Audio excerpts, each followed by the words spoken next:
आज আপনাদের জনাই রোডে নিয়ে এসেছি। জনাই রোডে আজকে নৈটিশ্বরী মন্দির দর্শন করাবো।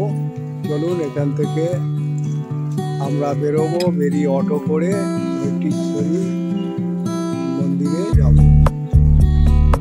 আজ আপনাদের নৈটি কালীবাড়িতে নিয়ে এসেছি। আপনারা ডানকুনি হয়ে চণ্ডীতলা আসবেন, চণ্ডীতলা থেকে অটো ধরে এই নৈটি হয়ে, এই হলো নৈটি অটো স্ট্যান্ড, এইখান থেকে যাবেন হচ্ছে নৈটি কালীবাড়ি। চলুন নৈটি কালীবাড়ি নিয়ে যাচ্ছি। এই ব্রিজ পার হয়ে এই রাস্তা ধরে যেতে হবে। নৈটি কালীবাড়ি যেতে যেতে পঞ্চরণ মন্দির পড়ল, সেটাও আপনাদের দর্শন করিয়ে দিই। চলুন এক ঝলক দর্শন করিয়ে দিই। বহুত বড় মন্দির, দেখুন এই মন্দির বহুত পুরনো। বাবা পঞ্চাননকে দর্শন করুন। জয় বাবা পঞ্চানন।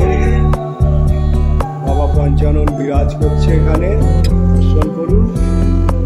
পণ্ডিত মশাই পুজো দিচ্ছে। পণ্ডিত মশাই এই মন্দির কত বছরে? বাবা 100-র ওপরে।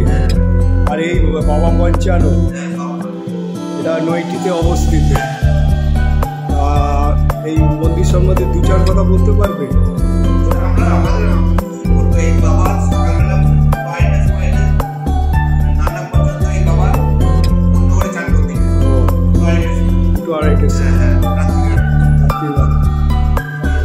এই মন্দির খুব খ্যাত এবং মনস্কামনা করলে পূর্ণ হয়।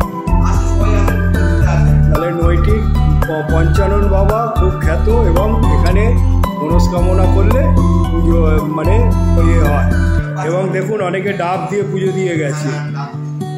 জয় বাবা পঞ্চানন। আমি নৈটি কালীবাড়ি যেতে যেতে এই নৈটি, যেহেতু বাবা পঞ্চানন খুব খ্যাত, আজকে সোমবার বা মানে শিবেরই হচ্ছে, যে শিবেরই তো একটা ছেলে, হ্যাঁ তারই তা দর্শন করালাম। দু ভাই, নান্নার পঞ্চানন্দ আর হচ্ছে নৈটি পঞ্চানন্দ, দুই ভাই। পণ্ডিত মশাই বললেন, আমি জানতে পেরে খুব খুশি হলাম। যেতে যেতে আপনাদের দেখিয়ে দিলাম। জয় পঞ্চানন বাবা। নৈটি যে কালীবাড়ি যেতে যেতে আর এক পঞ্চানন মন্দিরের পাশেই মা মনসা বিরাজ করছে, সেটাও দর্শন করে যাচ্ছি। দেখুন এখানে একটা তুলসী মঞ্চ আছে, আর মন্দিরটাকে কত সুন্দরভাবে গড়ে তুলেছে দেখুন। মন্দিরের চূড়া বিশিষ্ট মন্দির, সমতলকে। চলুন মা মনসাকে দর্শন করাই। মা মনসা দর্শন করুন।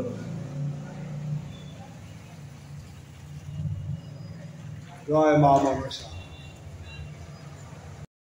চলুন আজকে নৈটি কালীবাড়ি এনেছি। কিভাবে আসতে হয়, এ হচ্ছে জনাই হয়েও আসতে পারেন, বা ডানকুনি হয়ে আপনারা চণ্ডীতলা, ডানকুনি থেকে চণ্ডীতলা আসবেন। চণ্ডীতলা থেকে বলবেন নৈটি নামিয়ে দেবে, 5 মিনিট পথে হেঁটে এই নৈটি কালীবাড়িতে পৌঁছে যাবেন। চলুন, এখানে নাট মন্দির খুব বিশিষ্ট, আলাদা পিলার বিশিষ্ট নাট মন্দির গড়ে তুলেছে। এখানে এক তুলসী মঞ্চ আছে নাট মন্দিরে। দেখুন সকলে মনস্কামনা করছে। আজ আপনাদের নৈটি কালীবাড়িতে এনেছি। তুলসী মঞ্চ পাথর দিয়ে লাগানো এবং পিলার বিশিষ্ট একখানা নাট মন্দির কত সুন্দরভাবে গড়ে তুলেছে। আমি আপনাদের নৈটি কালীবাড়ি আজ এনেছি। তারপর নৈটি কালীবাড়ির একখানা হচ্ছে সর্বজনীয় জগদ্ধাত্রী মন্দিরের আছে মণ্ডপ, আর এখানে যে রথ আছে নৈটি, সেই রথটাও আপনাদের তুলে ধরছি। এখানে যে রথের যে উৎসব হয় সেই রথ। নৈটি কালীবাড়িতে একটা প্রতিষ্ঠিত জলাশয় আছে, এখানে অনেকে স্নান করে কালীবাড়িতে পুজো দেয়। দেখুন দেখুন কালীবাড়ি, দেখুন ব্যাঘ্র দিয়ে সিংহ দিয়ে কি সুন্দরভাবে এই কালীবাড়ি, নয়টি কালীবাড়ি গড়ে তুলেছে। চলুন দর্শন করাচ্ছি আপনাদের নয়টি কালীবাড়ি। এটা নয়টি কালীবাড়ি সমাধি মন্দির। নয়টি কালীবাড়ি ঢোকার মুখেই একটা হাঁড়িকাঠের পাশেই আপনারা পেয়ে যাবেন হচ্ছে তুলসী মঞ্চ। কত সুন্দরভাবে, কত কারুকার্যভাবে মন্দির করে তুলেছে। সিংহ, দুদিকে সিংহ আছে এবং ত্রিশূল আছে, মন্দিরকে গার্ড করছে। চলুন নয়টি কালীবাড়ি দর্শন করাই আপনাদের। এটা হচ্ছে এখানে ধূপ মোমবাতি দেওয়া হয়। এখানে একটা শিবশিলা আছে, তারপরে মা দুর্গা বা লক্ষ্মী, গণেশ, কার্তিক আর সরস্বতী আছে, সেটা এখানে সব তুলে ধরেছে এই মন্দিরে। দেখুন সব তুলে ধরেছে। এখানে পঞ্চ হনুমানকে তুলে ধরা হয়েছে। তারপর মহাদেব রয়েছে এখানে, তাও তুলে ধরা হয়েছে। আর ওপরে সমুদ্র মৈথন যে হয়েছিল সেটাও তুলে ধরেছে। এই হলো মন্দিরের প্রাঙ্গণ, এই হলো মন্দির প্রাঙ্গণ। এখন ভক্তরা পুজো দিতে ব্যস্ত। দেখুন দেখুন পুজো চলছে। দেখুন নয়টি কালীবাড়ি দর্শন।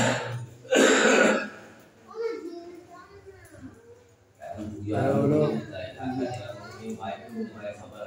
পুজো শুরু হয়ে গেছে।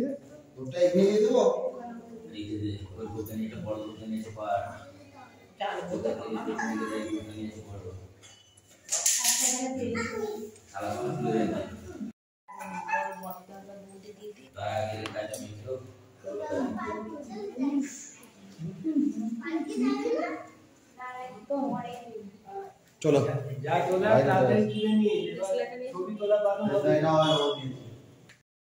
বাতি দিতে বাচ্চাটা নিয়ে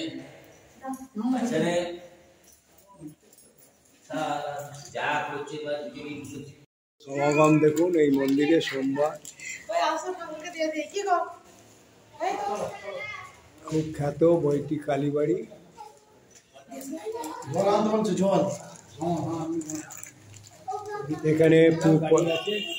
এখানে এখানে পুজো শুরু হলে আর ছবি তুলতে দেয় না, এই এক মন্দিরের আর এক নিয়ম। এখানে গাড়ি রাখারও ব্যবস্থা রয়েছে অনেক জায়গা। আর ওই প্রতিষ্ঠিত পুকুর, আর যার মন্দির প্রতিষ্ঠা করেছে তার হচ্ছে এটা সমাধি মন্দির।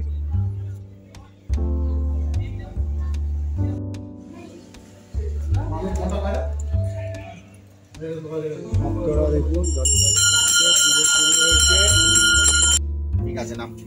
চুল ফেলে দিল। দেখুন এই ভদ্রলোক, মানে অনেকে বাচ্চা জন্মগ্রহণের পর যে মুখে ভাত দেওয়ার আগে চুল দিতে হয়, সেইটা দিয়ে দিল এই গাছের তলায়।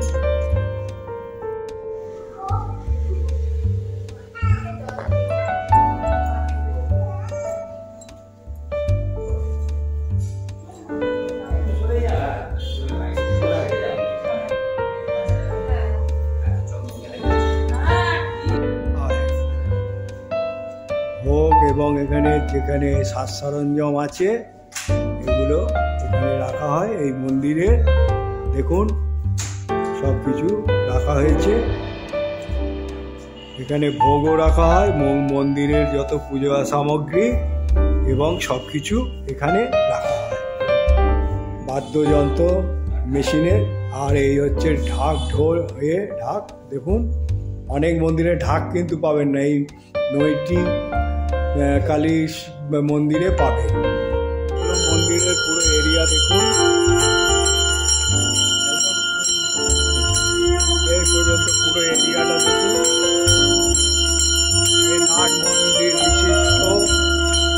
বাচ্চাদের দোলনাও আছে। এই মন্দিরে তুলসী মঞ্চ দেখুন।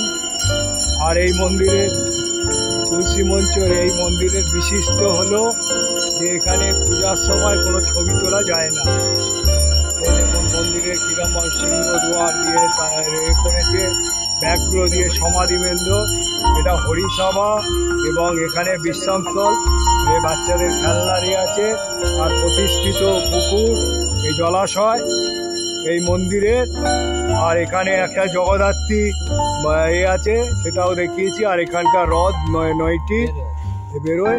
আচ্ছা, এবারে নয়টি, এইটা হচ্ছে যে প্রতিষ্ঠাতা, তার সমাধি মন্দির, যিনি প্রতিষ্ঠা করেছেন মা। হ্যাঁ, যিনি মাকে প্রতিষ্ঠিত করেছেন তার নাম কি? তার সমাধি মন্দির। দাদা আপনার নাম? আমার নাম অমিত ভট্টাচার্য। অমিত ভট্টাচার্য। আমি এই মন্দিরের খবর পেয়ে, এখানে খুব খ্যাত আছে এই নয়টি কালীবাড়ি, আমি এসছি। তা আপনার কাছে এই সমাধি মন্দিরের সামনেই আমি এই নয়টি কালীবাড়ি সম্বন্ধে কিছু জানতে যাই। এখানে কি ভোগের ব্যবস্থা আছে, কখন খোলে, আর কোন কোন এখানে বাৎসরিক পুজো কখন হয়, কবে হয়, আর হচ্ছে মন্দিরটা কত বছরে, আর বলবেন যে মন্দিরের নিত্য ভোগের ব্যবস্থা আছে কি নেই, সেগুলো আপনি বলুন ভট্টাচার্য বাবু। হ্যাঁ বলছি, এমনি এই ছবি বলুন। বলছি যে এইটা যে আছে আমার প্রতিষ্ঠাতা, না সমাধি যেটা, হ্যাঁ যিনি সমাধি, ওনার এটা যে আছে পুকুর। আর উনি এই মাকে প্রতিষ্ঠা করেছিলেন বেনারস থেকে নিয়ে এসে। স্বপ্ন পেয়েছিলেন। বেনারসের রাজা মহারাজার বাড়িতে কালী ঠাকুর এই মা ছিলেন। স্বপ্ন পেয়ে তারপরে মাকে নিয়ে এসছেন। মাকে নিয়ে আসার পর এখানে প্রতিষ্ঠা করা হলো। আর উনি ওখানে রাত্রের বেলা 3টের সময় উঠে উনি ওখানে মাঝখানে এই এত জলে, মানে খালি মুখটা দেখা যাবে, উনি কি বলে মানে ওখানে সিদ্ধি লাভ করেছিলেন। ওখানে করে তারপরে যে আছে মা যে আছে ওখান থেকে স্নান করে মা এখানে আসেন নিজের ঘরে। আর উনি সকালবেলা এসে পুজো পাঠ করেন। হ্যাঁ, আর নিত্য দিন সেবা যেটা হয় মায়ের সেটা করে। সেটা তো হচ্ছে দেখছি, সেটা হচ্ছে। আচ্ছা, ভোগের ব্যাপারটা কি আছে? ব্যাপারটা হচ্ছে একমাত্র কালী পুজোতে, হ্যাঁ কালী পুজোতে ভোগের ব্যবস্থা থাকে। এই ছাড়া আর কোনো এতে না। আর অমাবস্যা পুজো, সব পুজো মায়ের হয়। আচ্ছা, কেউ মনে করুন মনস্কামনা পূর্ণ হয়, তারা যখন পালা করে ভোগ দেয়, সেটা তো আপনারা করে দেন। সেটা আপনাদের আগে জানাতে হবে। আচ্ছা, সেটা না জানালে আর করবেন কি করে? আচ্ছা, এখানে অনেক দূর দূরান্ত থেকে তো অনেকে আসে, দূর থেকে সব আসে লোকেরা। আর এখানে চুল ফুল বাচ্চাদের দেয়া হয়। ওই তো দেখলাম মানত করেছে, হ্যাঁ সেটা চুল দেয়া হয়। ওই মুখে ভাতের আগে যেটা চুল দেওয়ার ব্যবস্থা আছে, সেগুলোও আছে। আচ্ছা, মন্দিরটা কত বছরের? মন্দিরটা অনেক বছর হয়ে গেছে। ওইটা আপনার যে ছবি তুলেছেন ওর মধ্যে সব লেখা আছে। 250-300 বছর তো হবে, ওর মধ্যে সব লেখা আছে। আচ্ছা, আর একটা কথা জিজ্ঞেস করি, এই মন্দির সকালবেলা কটায় খোলে? 12:30টার সময় খোলে মন্দির। সকাল 12:30? না, 12টায় খোলে মন্দির। সকালবেলা কটায় খোলে? সকালবেলা, হ্যাঁ এমনিতে সকালবেলা এই যে পুরো ধোয়া মোছা হয় সেটা সকালবেলা 7টা থেকে খোলে। মানে যিনি পুজো করেন ওটা বলতে দাঁড়ান, মন্দির খোলে কখন? 11:30। আর বন্ধ হয় কখন? বন্ধ হয় 2:30। তাহলে এখানে নিত্য ভোগের ব্যবস্থা নেই। এখানে দীপান্বিতা আমাবস্যা এবং অমাবস্যায় ভোগের ব্যবস্থা আছে। আর কেউ যদি পালা করে মনস্কামনা পূর্ণ হলে ভোগের ব্যবস্থা করে, তখন ভোগের ব্যবস্থা দেয়া হয়। আচ্ছা, এবারে সন্ধেবেলা কখন খোলে? সন্ধেবেলা 7:30টার সময়। 7:30টার সময়। এই হলো নয়টির কালীবাড়ির ইতিহাস। আর কোনো কিছু আছে? এই আর কি আছে? আর তো কিছু নেই। আর কিছু নেই। যা বলার আপনাকে ধন্যবাদ জানালাম। এখানে যে আছে, এখানে আপনার ওই যে ঠাকুরমশাই যে আছে, ওনার বাবা দীর্ঘদিন দিয়ে, দাদু বাবা যিনি সমাধি করেছেন, সেটা যে আছে ওই ঝাড়, মানে বাচ্চাদের। আচ্ছা, এখানে বলি প্রথা আছে?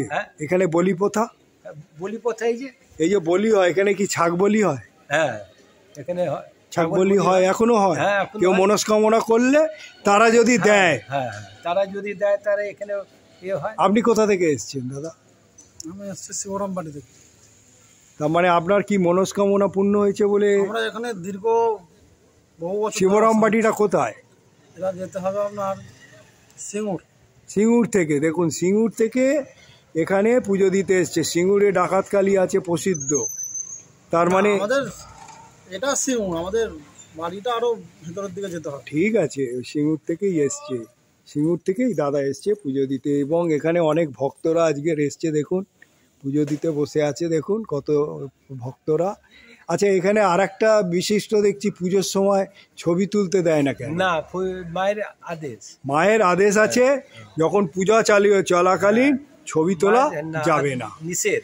নিষেধ। তাহলে ধন্যবাদ আপনাকেও ধন্যবাদ জানালাম। আমার ছোট চ্যানেল, আমি এটাকে তুলে ধরবো। এই নৈটি কালীবাড়ি, এই মন্দির যিনি প্রতিষ্ঠিত করেছেন অন্নদা প্রসাদ দেব শর্মন, তার হচ্ছে সমাধি মন্দির। এই মন্দিরের প্রতিষ্ঠাতা হচ্ছে অন্নদা প্রসাদ দেব শর্মন, তিনি এই মন্দির প্রতিষ্ঠিতা করেছেন। তার সমাধি মন্দিরও আপনাদের দেখালাম। বন্ধু, আজ আমি নৈটিশ্বরী কালীবাড়ি দর্শন করালাম আপনাদের। এই কালী খুব খ্যাত এবং অনেকে দূর দূরান্ত থেকে এখানে মনস্কামনা করে পুজো দিতে আসে। এই কালীবাড়িতে আসতে আপনি জনাই রোড স্টেশন হয়ে আসতে পারেন। ডানকুনি হয়ে চণ্ডীতলা হয়ে, ডানকুনি থেকে চণ্ডীতলা আসবেন। চণ্ডীতলা থেকে বলবেন নৈটি কালীবাড়ি, নিয়ে যাবে। নৈটি কালীবাড়ি আপনারা দর্শন করতে পারেন। এখানে পূজা চলাকালীন ছবি তুলতে দেওয়া হয় না। এ মন্দির সম্বন্ধে অনেক কিছু জেনেছি এবং আপনাদের জানালাম। এখানে জগদ্ধাত্রী একটা প্রতিষ্ঠিত আছে মণ্ডপ, তার পাশে রথ আছে, প্রতিষ্ঠিত পুকুর আছে, হরিসভার একটা আছে, এখানে বিশ্রামস্থল। আর এই হলো মন্দির। তা আপনারা এইটা দেখার পর আমি কিভাবে আসতে হবে বলে দিলাম। যদি ডানকুনি হয়ে আসেন, ডানকুনি থেকে আসবেন চণ্ডীতলা থেকে অটো ধরে বলবেন নৈটি কালীবাড়ি যাব, নামিয়ে দেবে। এখানে আসবেন, খুব জাঁকজমক এবং মনস্কামনা। এখানে দূর থেকে এখানে আমি দেখলাম অনেকে পুজো দিতে আসছে। এইটা দেখার পর একটা লাইক করবেন এবং যত শেয়ার করবেন বয়স্ক লোকেরা দেখতে পারবে এবং যারা পশ্চিমবঙ্গের আরও মন্দির সম্বন্ধে জানতে পারবে।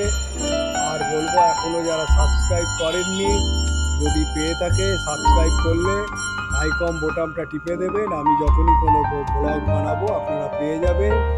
জয় নৈটিশ্বরী কালী মন্দির বলে আমি এখান থেকে গন্তব্যস্থলে চললাম। আপনারা ভালো থাকুন, সুস্থ থাকুন। এইভাবে পরবর্তী কোনো আবার মন্দিরে আপনারা আমাকে দেখতে পাবেন। পুজো চলছে, আমি দূর থেকে নিচ্ছি, কিন্তু এখানে পুজো চলাকালীন নিতে পারবেন না। সব দেখুন এখানে ব্যস্ত।